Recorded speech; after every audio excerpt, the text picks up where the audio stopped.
There's a great urgency to this day.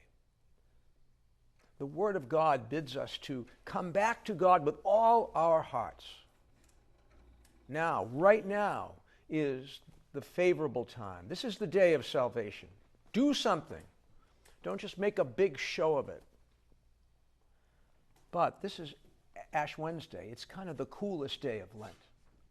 Everybody who can runs out to get their ashes. But often, in practice, the reality of Lent for us is rather dull.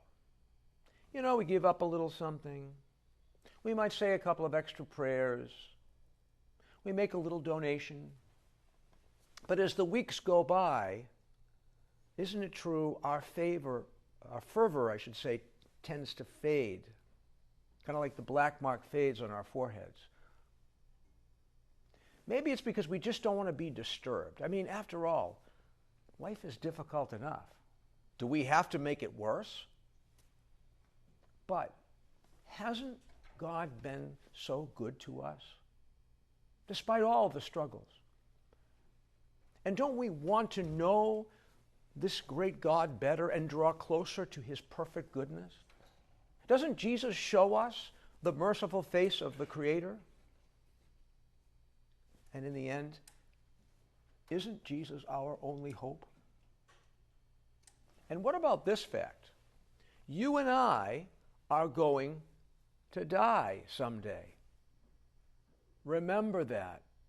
You are dust, and unto dust you shall return. So let's really do this, friends. Let's not just make a big show about our Lenten practices. Jesus warns his disciples pretty clearly that that's not going to work out well. Let's really sit in quiet prayer this Lent. Let's truly go out of our way in charity to other people, even in small ways.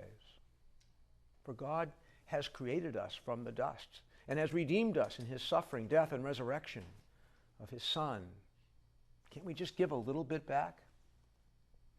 Allow yourself to be broken a bit over the next 40 days.